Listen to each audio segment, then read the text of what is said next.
आप सभी का स्वागत है। आज की हम इस वीडियो के अंदर मिलिट्री रैंक स्ट्रक्चर के बारे में डिस्कस करेंगे। दोस्तों, हमारी कंट्री की जो मिलिट्री है, जिसको हम इंडियन आर्म्ड फोर्सेस भी बोल देते हैं, उसके अंदर हमारी 3 फोर्सेस आती हैं: इंडियन आर्मी, इंडियन नेवी और इंडियन एयरफोर्स। तो दोस्तों, इन सभी फोर्सेस के अंदर एक पर्टिकुलर रैंक स्ट्रक्चर है और वो रैंक स्ट्रक्चर हमारा 3 लेवल पर डिवाइडेड है, जिसमें सबसे छोटा लेवल आता है उसको हम बोल देते हैं नॉन कमीशन ऑफिसर या फिर एनसीओ।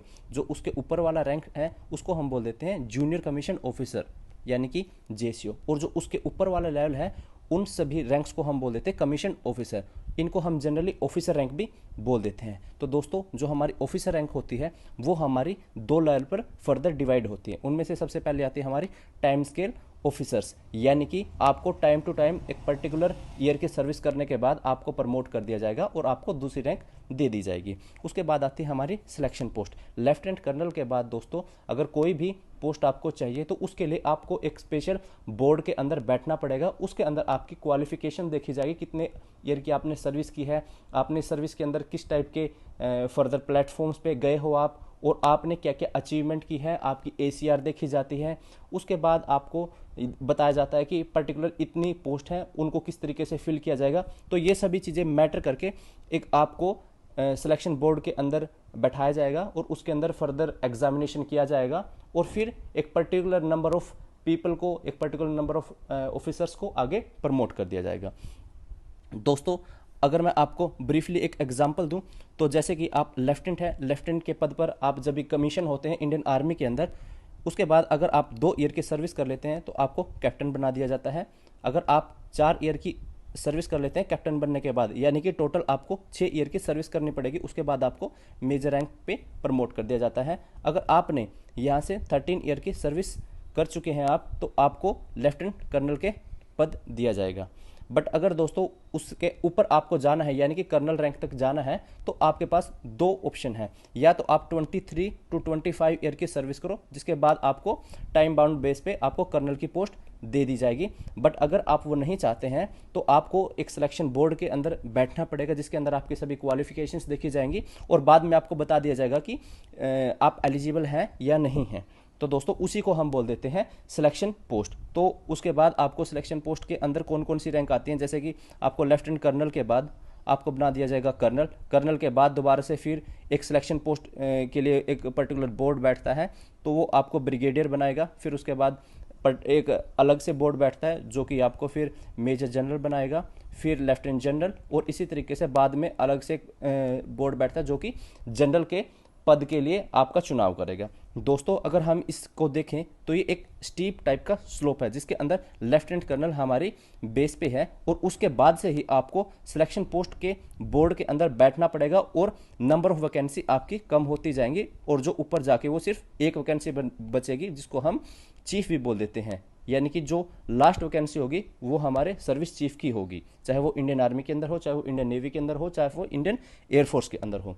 दोस्तों, मैंने आप सभी के लिए एक अलग से टेबल बना रखी है, जिसके अंदर मैंने सभी रैंक्स को यहाँ पे अच्छे से बता रखा है। दोस्तों, इसमें हम नीचे वाला जो सेक्शन देखते हैं ये है हमारे एनसीओ, यानी कि नॉन कमीशन ऑफिसर। उसके ऊपर जो आते हैं हमारे, वो आते हैं हमारे जेसीओ, जिसको हम बोल देते हैं जूनियर कमीशन ऑफिसर। उसके बाद वाले जो हमारे सभी रैंक्स हैं उनको हम बोल देते हैं commission officer. But in commission officers में से भी हम यहाँ पे लेफ्टिनेंट कर्नल तक की जो रैंक है इसको हम बोल देते हैं टाइम स्केल पोस्ट या फिर टाइम स्केल रैंक्स। उसके बाद वाली जो पोस्ट हैं दोस्तों, उसको हम बोल देते हैं हमारे सिलेक्शन पोस्ट बेस्ड रैंक्स। और इनमें से भी दोस्तों हमारे जो ये वाले जो टॉप वाली पोस्ट है इनको हम बोल देते हैं ऑनररी पोस्ट, क्योंकि ये दोस्तों सभी को नहीं दी जा सकती। ये केवल एक पर्टिकुलर पर्सन को उसके सर्विस ईयर्स को देखकर ही बाद में डिसाइड किया जाता है कि कौन इन पोस्ट के काबिल है और कौन नहीं। आज तक दोस्तों हमारी कंट्री के अंदर फील्ड मार्शल की जो पोस्ट है, जो कि एक ऑनररी पोस्ट है इंडियन आर्मी के अंदर, वो सिर्फ 2 ही लोगों को मिली है। एक है हमारे जनरल KM करियप्पा और दूसरे हैं हमारे सैम मानेकशॉ। इसी तरीके से दोस्तों हमारे इंडियन एयरफोर्स के अंदर भी हमारे एक चीफ को इस पद से सम्मानित किया गया है, बट उनकी जो रैंक है वो हमारी marshal of Indian air force rank है, तो वो है हमारे अर्जन सिंह।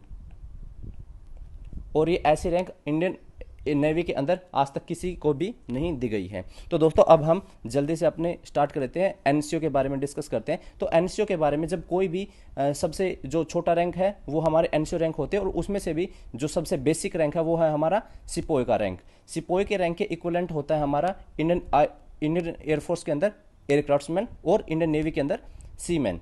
तो दोस्तों इसको प्रमोट करके लांस नायक बना दिया जाता है, लांस नायक को प्रमोट करके नायक बना दिया जाता है, और नायक को प्रमोट करके हवलदार बना दिया जाता है। तो दोस्तों अगर हम इंडियन एयरफोर्स के अंदर इन्हीं रैंक को देखें तो एयरक्राफ्ट्समैन उनके सिपोई के इक्विवेलेंट होता है, जिसको आगे प्रमोट करके लीडिंग एयरक्राफ्ट्समैन बना दिया जाता है, फिर उसको कॉर्पोरल बना दिया जाता है, और फिर बाद में सर्जेंट बना दिया जाता है, जो कि हमारे एक इंडियन आर्मी के हवलदार के इक्विवेलेंट रैंक होती हैं। अगर हम इंडियन नेवी की बात करें तो इंडियन नेवी के अंदर भी सबसे पहले सीमैन 2 होती है, जो कि सिपोई रैंक के इक्विवेलेंट रैंक होती है। उसके बाद आती है हमारी सिपोई सीमैन 1, और उसके बाद लीडिंग सीमैन, और फिर उनको प्रमोट करके पैटी ऑफिसर बना दिया जाता है। दोस्तों पैटी ऑफिसर हमारी हवलदार रैंक के इक्विवेलेंट रैंक है। तो दोस्तों उसके बाद जो हमारे रैंक स्ट्रक्चर के अंदर आती है वो आती हैं junior commission officer. Junior commission officers में से सबसे बेसिक जो रैंक है, यानी सबसे लोअर रैंक है, वो है हमारी नायब सूबेदार की। उसको प्रमोट करके सूबेदार बना दिया जाता है, और फिर प्रमोट करके सूबेदार मेजर बना दिया जाता है। जो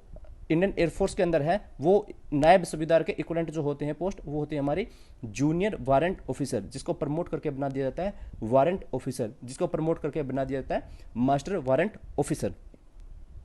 अगर हम दोस्तों नेवी के अंदर बात करें तो नायब सूबेदार के इक्विवेलेंट जो पोस्ट होती है हमारी, वो होती है हमारी चीफ पैटी ऑफिसर, फिर master chief petty officer class 2 and master chief petty officer class 1। उसके बाद दोस्तों हमारी कमीशन ऑफिसर्स की रैंक स्टार्ट हो जाती हैं। जैसे कि अगर हम इंडियन आर्मी की बात करें तो इंडियन आर्मी में लेफ्टिनेंट होते हैं सबसे बेसिक रैंक पे, फिर 2 ईयर सर्विस के बाद कैप्टन, 6 ईयर सर्विस के बाद मेजर, और 13 ईयर सर्विस के बाद लेफ्टिनेंट कर्नल। और सेम रैंक स्ट्रक्चर हमारे इक्विवेलेंट रैंक स्ट्रक्चर हमारे इंडियन एयरफोर्स के अंदर है। लेफ्टिनेंट के इक्विवेलेंट है हमारे फ्लाइंग ऑफिसर, फिर फ्लाइट लेफ्टिनेंट, फिर स्क्वाड्रन लीडर, और फिर विंग कमांडर।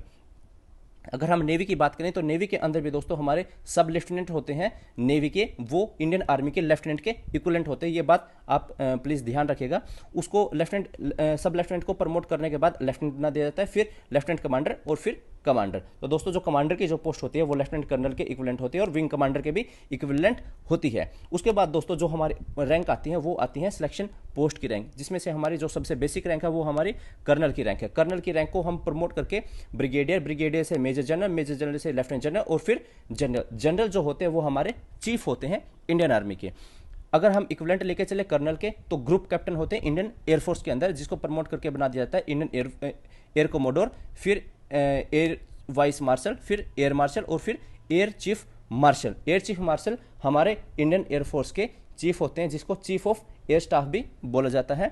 उसके बाद अगर हम आते हैं इंडियन नेवी के अंदर तो कर्नल के जो इक्विवेलेंट रैंक होती है वो हमारी कैप्टन रैंक होती है। ये बात ध्यान रखने के लिए है दोस्तों कि जो हमारी इंडियन आर्मी के अंदर है वो कैप्टन रैंक होती है, वो लेफ्टिनेंट से 2 ईयर सर्विस के बाद मिलती है। बट जो इंडियन आर्मी के अंदर जो कैप्टन होते हैं वो हमारी एक सिलेक्शन पोस्ट की रैंक होती है, तो जो कि कर्नल के इक्विवेलेंट होती है। तो कैप्टन होते हैं, उनको प्रमोट करने के बाद बना दिया जाता है कोमोडोर, फिर रियर एडमिरल, फिर एडमिरल, वाइस एडमिरल, और फिर एडमिरल। तो दोस्तों जो हमारे एडमिरल होते हैं वो हमारे नेवी के चीफ होते हैं, जिसको हम चीफ ऑफ नेवल स्टाफ भी बोल देते हैं। दोस्तों हमें एक बात और ध्यान रखने वाली है कि जो ब्रिगेडियर रैंक होती है वहाँ से स्टार रैंक्स भी स्टार्ट हो जाते हैं, यानी कि ब्रिगेडियर को हम 1 स्टार ऑफिसर भी बोल देते हैं। वहीं हम मेजर जनरल को 2 स्टार ऑफिसर भी बोल देते हैं, और लेफ्टिनेंट जनरल को हम 3 स्टार ऑफिसर भी बोल देते हैं, और जो हमारे जनरल होते हैं वो हमारी एक 4 स्टार रैंक होती है। तो दोस्तों हमारे जनरल इंडियन आर्मी के, एडमिरल इंडियन नेवी के, और इंडियन एयरफोर्स के एयर चीफ मार्शल तीनों ही रैंक इक्विवेलेंट है, और तीनों ही हमारे 4 स्टार रैंक ऑफिसर्स हैं। उसके बाद दोस्तों जो हमारी ऑनररी पोस्ट आती हैं, यानी कि इंडियन आर्मी के फील्ड मार्शल। आज ही ज्वाइन कीजिए स्टडी फंडा का Telegram channel. Telegram channel study फंडा में जो है 8000 के आसपास मेंबर्स हैं, और डेली हम जो है बहुत सारी चीज़ें आपके शेयर करते हैं टेलीग्राम चैनल में। बहुत सारी इमेज शेयर करते हैं, जैसे इस तरह से कुछ। उसके बाद जो है मैपिंग, ज्योग्राफी के क्वेश्चंस, ये सब हम जो है previous year question, motivational lectures, notes, ये सब जो है हम उसमें शेयर करते हैं। 8000 से ज़्यादा लोग हमसे जुड़े हुए हैं।